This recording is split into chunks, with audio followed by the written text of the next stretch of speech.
Okay, so you can see that I actually flipped over the cylinder head. You can see the rockers here.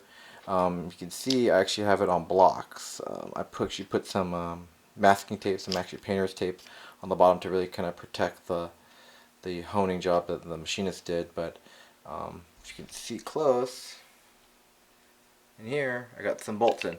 Now these bolts are actually, they're not.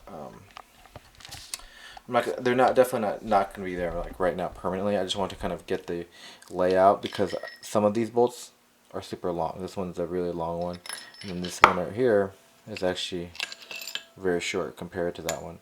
So I just wanted to get this fit up. The reason why I kind of wanted to get fit up is because I have a couple bolts here that I actually cannot remove without actually unbolting this kind of rocker arm set, just kind of loosening it actually, and then I was able to actually slide them in. But I needed to get that set in order to, just trying to do the fit up. I use my guide here. I definitely encourage you guys, to step back a little bit, to use something like this next time. These are the old bolts, and I still have them in here.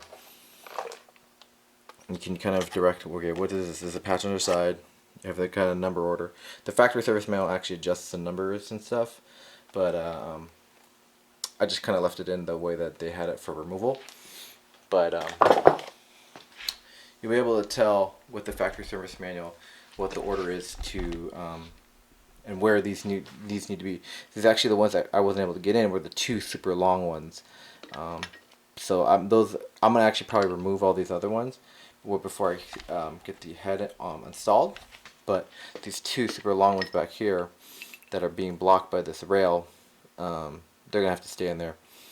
But I'm pretty pleased with the fact that I figured out the order for this one. It should be pretty straightforward for the driver's side. This is actually the passenger side one. But yeah, I just want to make sure I get these all set up right. One thing, I set this up right now, but one thing I run into is that I've got one set of bolts. So this is the passenger side. I've actually got the driver's side on order. I placed the order last night. This should be coming hopefully sooner than later, as well as the other manifold. But this is quite interesting to get this portion done. One thing I do want to mention it too is that I was looking at, gosh, this order, excuse me, for installation of the heads, and it's significant. I'm gonna have to do a lot of research. I'm gonna take a look and see if I can find anybody online that has any information about how to do this. But it's pretty extensive on how you need to torque. Okay, you've got like an order. So tighten the cylinder head bolts. In numerical order. Tighten cylinder head bolts to 29 newtons, then up to 59, and then loosen them completely. Tighten cylinder head bolts to 10. Tighten the intake manifold bolts to 10. So you're basically doing the intake manifold and the heads at the same time. And you have to do them in numerical order as well. So this is going to be definitely a process, this entire process right here. And then this little graph right here, and I got to do some research on how to do this. It's quite interesting. Okay, actually no, it's not too bad. Okay, this is step 1, step 2, then 3, loosen completely. Then step 4 is going up to 10. Step 5 is to do the intake manifold. Do the intake manifold. And you bump up to, after 8, you loosen those completely, up to 9, 10.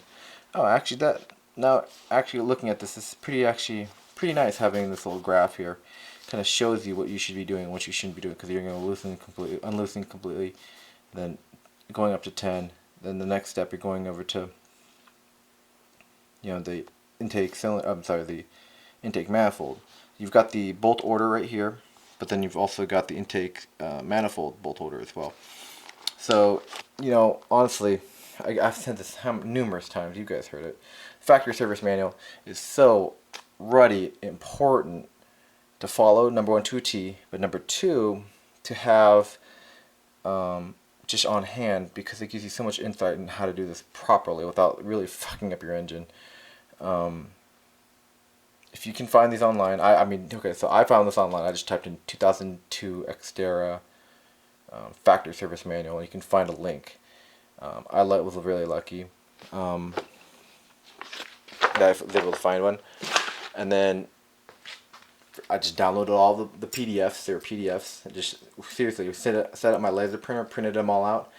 I took that to the book entire like ream of paper to Kinko's and just had them say, hey, can you bind it for me? And they did that spiral bound for me, and that was totally worth it because now I can take it anywhere. I can do research. I can read it, make sure I'm doing the steps right. Definitely suggest if you can find it, use it. If you don't want to waste paper or whatever, you can use your computer if you have one in your shop, no problem. But I honestly, you could use Haynes manuals, you could use Chilton's if you like that stuff, but why don't you just ask about the OEM? Why don't you just use the OEM? That's going to be a lot more accurate, more in depth, in my opinion, than any Haynes or Chilton's, because I've got a few of those, and it's very generic sometimes. You know, they will go into specifics about the vehicle, but in my opinion, they're pretty generic too. But the factory service manuals, you cannot beat them. There's actually a store online. I can't remember. It's like factory service manuals online or something to that extent. That actually you can buy the actual books. The books that you'll get, they give mechanics, and those I do not recommend because they are like $300-400 each, maybe, if not more. So people have actually taken those, scanned them, and put them in PDF forms, and allowed other people like myself, the home mechanic or whatever, to have access to those and print them out yourself. Now you have something that you can hang on to, that if you need to do anything else in your vehicle, you've got something there. So I highly suggest you guys do that. Okay? So just messing with this, just taking a look at it, making sure that this is still good. That was my kind of big thing today. But what I'll do tonight is finish up the thermostat. I might shoot a quick video about what it looks like, but I really don't think you guys need to see it. It's just putting the gasket on and then tightening the bolts down with the new thermostat. But other than that, I think I'm done for today. Probably gonna pick up, maybe probably take tomorrow off, Sunday, depending on the wife, and then pick it back up on really Monday.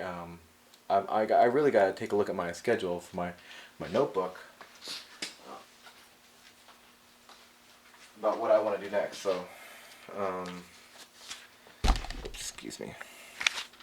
My milestones, I did a lot of stuff. I ordered the parts. Knock sensor relocation is something I gotta look up. Fit up rebuilt kit into power steering pump, totally done. Clean piston heads, clean block, totally done. I don't know if you can check this off yet. Fixed the power steering pump, which I just showed before. Remove power steering pump, okay, good. So remove rockers, insert bolts into the head. So this one, totally done. Great, no questions about that. The other one I need to do, but I can't do that until I get the bolts. So I'm just kind of stuck with what I got right now. And then I'm gonna make a plan. Hopefully by, gosh, I'm talking like mid next week. I'd like to get these damn things just at least set on the head, on the engine. Like to just make sure that they are on there, not necessarily bolted down. They've got little studs or little nuts there they can actually just kind of sit on with the head gaskets and just ready to go. But I really need to take some time, figure out the factory service manual and the order that needs to be done. I really kind of make sure all my torque wrenches are good to go and really kind of set that thing up. But I think mid next week is going to be a really good ambitious goal to get these heads. Oh, I do need the I do need to get the exhaust manifolds bolted on here too. But that everything set up so that I can almost start torquing these things down. That's like the beginning of the end, really, right? To try to get this thing set up, figured out, and fired up, and really getting it done. Hopefully within my timeline that I have set out for myself. So there might be always bumps and bruises in the road, but I really do appreciate you guys watching these videos and really kind of sticking with me. Alright, well, thanks very much. Have a great night.